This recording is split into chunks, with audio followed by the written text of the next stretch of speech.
किराए के साथ साथ घर दुकान का टैक्स भी दें। रीवा एक अजीब मामला प्रकाश में आया है। शैलेंद्र शुक्ला ने बताया कि मेरी एक एकेडमी है, मकान मालिक के द्वारा 4-5 महीना पहले ही बोला गया था कि खाली कर दें।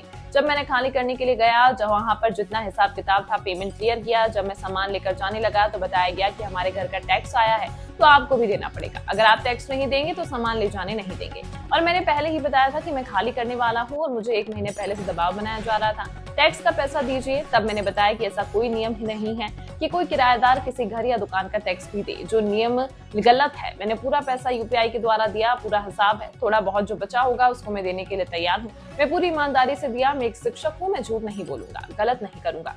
हमको धमकी भी दी जा रही है कि आपकी संस्था नहीं चलने देंगे।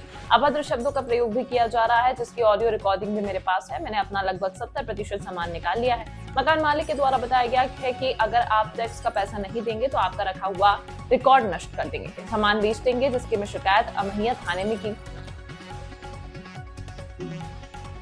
थाने से बताया गया कि इस संबंध में थाने का कोई रोल नहीं है। आप तहसीलदार साहब, एसडीएम साहब के यहाँ जाएं। आपको अवगत कराते चले कि यह मामला बहुत पेचीदा लग रहा है। इसका अगर पूरा रिकॉर्ड की तहकीकात की जाए तो दूध का दूध पानी का पानी हो सकता है। यह तो जांच के बाद ही पता चल पाएगा। सवाल यह है कि यहाँ पर खड़ा होता है कि इस तरह के प्रकरण में आदमी जाए तो कहाँ जाए और इंसाफ मिले तो किससे मिले, जांच का विषय है। श्रेय टीवी से सह संपादक प्रदीप कुमार तिवारी की खास रिपोर्ट।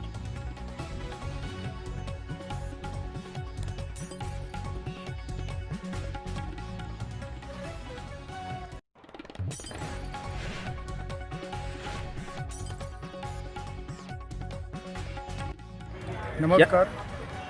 सॉरी, हाँ, क्या नाम है आपका? मेरा नाम शैलेंद्र शुक्ला है। कहाँ से हैं आप? रीवा मध्य प्रदेश से। क्या समस्या है आपकी? तो सर, समस्या ये थी कि मेरी संस्था है, शैलेंद्र एकेडमी है, ये कॉलेज चौराहे पे संचालित थी और मकान मालिक के द्वारा जो है तो मुझे 4-5 महीने पहले ही बोला गया था आप खाली कर दें। और मैं खाली करना के लिए जब गया वहाँ पे, उनका जो भी हिसाब किताब था मैंने पूरा पेमेंट क्लियर किया। और जब मैं अपना सामान लेके जाने लगा तो उन्होंने बोला हमारे घर का 80-90 हज़ार रुपये, 1 लाख रुपये टैक्स आया है, तो आपको 40 से 50 हज़ार रुपये देना पड़ेगा। अगर आप टैक्स नहीं देंगे तो हम आपको सामान ले जाने नहीं देंगे। और मैंने उनको पहले ही बताया था 15 से 20 दिन पहले कि मैं खाली करने वाला हूँ, है ना। और वो मुझे 1 महीने पहले से दबाव बना रहे थे कि आप टैक्स दीजिए। और मैं बोला कि जबकि ऐसा कोई नियम भी नहीं है, कोई सुप्रीम कोर्ट का भी नियम नहीं है कि कोई किराएदार जो है तो किसी के घर का टैक्स दे, जो है ना गलत है वो गलत है। मेरे पास जो है तो आप देख सकते हैं पूरा ये रिकॉर्ड है। मैंने 50 हज़ार रुपये पेमेंट किया है, यूपीआई पेमेंट मैंने किया है इनको, जिसमें 2 महीने की इनका किराया था 30 हज़ार रुपये, 10 हज़ार रुपये बिजली का पेंडिंग था। मैंने ईमानदारी से दिया है, मैं एक शिक्षक हूँ, झूठ नहीं बोलूँगा, गलत नहीं करूँगा। और उसके बाद इन्होंने एक दीवार तोड़वाई थी, बड़ा सा हॉल बनवाने के लिए मैंने बोला था कि मुझे हॉल चाहिए, इन्होंने अपने से तोड़वाया था। लेकिन जब मैं खाली करने लगा तो इन्होंने बोला कि आप दीवार बनवा के दीजिए। मैंने उसका भी मरम्मत कार्य के लिए 10 हज़ार रुपये मैंने उसका पेमेंट कर दिया। और उसके बाद जो है तो इनके मकान मालिक का नाम है छन्नू लाल चौबे, जो वर्तमान में नहीं है, वो ख़त्म हो चुके हैं। और उनके बेटी दामाद देखते हैं घर, और उनके दामाद का नाम है शिशिर त्रिपाठी। और जो उनके द्वारा मुझे फ़ोन के माध्यम से ये बोला जा रहा है कि मैं आपको संस्था नहीं चलाने दूंगा अगर आप पैसा नहीं देंगे। मेरे ऊपर दबाव धमकी इस तरह का बना रहे थे और कुछ अभद्र शब्द का उन्होंने इस्तेमाल किया, जिसकी पूरी ऑडियो रिकॉर्डिंग मेरे पास रखी है, वो मैं आपको सुना सकता हूँ। उनके दामाद और बेटी के द्वारा दोनों के माध्यम से जो है तो कुछ अभद्र शब्दों का गाली गलौज जैसे होता है। या मैंने कुछ नहीं बोला उन्हें, सिर्फ मैंने यही बोला है कि अगर आप मेरा सामान नहीं देंगे। और उन्होंने इसके बाद जो है तो मैं बाहर से, मेरा ताला बंद था, मैंने लगभग 70% अपना सामान निकाल लिया। जहाँ पे अभी मेरा अंदर 52 फीट टेबल बेंच पड़ा हुआ है, 3 से 4 फीट मेरा कंप्यूटर फिट पड़ा हुआ है, 3 अलमारी है मेरी, काउंटर पड़ा हुआ है मेरा, कुछ काउंटर में कैश डले हुए हैं, मेरे चेक डले हुए हैं, कुछ ज़रूरी स्कूल मान्यता का पूरा रिकॉर्ड हमारा डला हुआ है। अगर इन्होंने बोला कि अगर आप पैसा नहीं देंगे तो हम आपके पूरे रिकॉर्ड जो है तो मतलब कि नष्ट कर देंगे और आपका हम सामान बेच देंगे। और इन्होंने पैसे के लिए मतलब दबाव मेरे ऊपर बनाया, जो कि अनलीगल है, अनुचित है।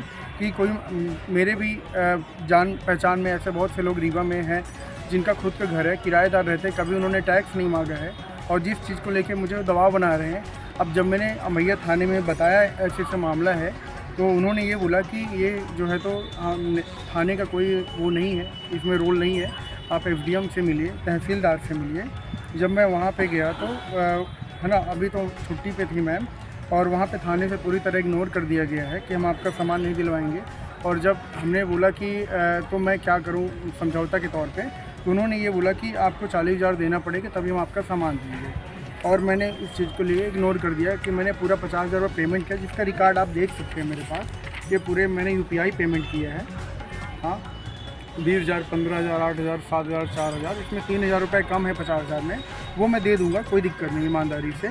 और मैं बस इतना चाहता हूँ शासन प्रशासन से कि जो हमारा सामान फंसा हुआ है वो हमें दे दिया जाए, वापस दिलवा दिया जाए। उन्होंने मेरा ताला बाहर से तोड़ करके खुद का कब्जा कर लिया है। कुछ टेबल बेंच हमारी जो बाहर रखी हुई थी उन्होंने गायब करवा दिया है। और अगर वो ऐसा कुछ करेंगे तो संपूर्ण जिम्मेदारी जो होगी वो मकान मालिक की होगी, अगर कुछ भी वो मेरे सामान के साथ छेड़खानी करते हैं। धन्यवाद। तो इसकी जानकारी अमैया थाने के अलावा और कहीं नहीं दिया आप? अमैया थाने में मैंने दिया है, मैंने IG सर के यहाँ दिया है, मैंने कलेक्टर मैडम को दिया है, और मैंने SP और बाकी मेरे पास आवेदन रखे हुए हैं। मैं आज दूंगा, सब जगह दूंगा। तो उसके बावजूद भी अभी तक कार्रवाई कुछ भी नहीं अभी हुई? तक सर कोई कार्रवाई नहीं हुई है। 1 तारीख को मैंने अमैया थाने में दिया था, आज 15 दिन हो गए हैं, किसी ने कुछ भी नहीं बोला सर। तो अभी क्या उम्मीद रखते हैं आप? सर मैं उम्मीद यही करूँगा कि हमारा सामान दिला दिया जाए। हमने पूरा पेमेंट कर दिया है, मैं गलत कहीं भी नहीं हूँ। अगर उन्हें 1,000-2,000 चाहिए, जो भी 3,000 रुपये कम है मैं वो भी दे दूँगा, लेकिन हमारा सामान दे दें। हम किसी घर का टैक्स नहीं देंगे, ये कोई नियम नहीं है। जो अनुचित है वो अनुचित है। तो क्या पहले एग्रीमेंट वगैरह कराया गया था कि आपके मैंने साथ? कई बार मकान मालिक को बोला कि एग्रीमेंट करवा दे, उन्होंने कभी एग्रीमेंट नहीं करवाया, और वो टालते रहे कि आप करवा लीजिए, आप करवा लीजिए। जब मेरे पास उनका कोई रिकॉर्ड नहीं तो मैं कैसे एग्रीमेंट करवा लूँ? किरायानामा कुछ बना था क्या? किरायानामा भी कभी कुछ नहीं बना है सर। और वो रेसिडेंशियल घर में कमर्शियल पर्पज से यूज कर रहे हैं बिल्डिंग को, तो ये भी सर गलत है। उन्होंने कोई आवेदन भी नहीं दिया है, और मुझे उन्होंने दिया है पूरी तरह से कि आप चलाइए संस्था, और उन्होंने कोई टैक्स भी नहीं जमा किया अपने घर का। वो टैक्स के लिए वो मेरे ऊपर दबाव बना रहे हैं कि आप पैसा देंगे तो मैं टैक्स जमा करूँगा अपने घर का।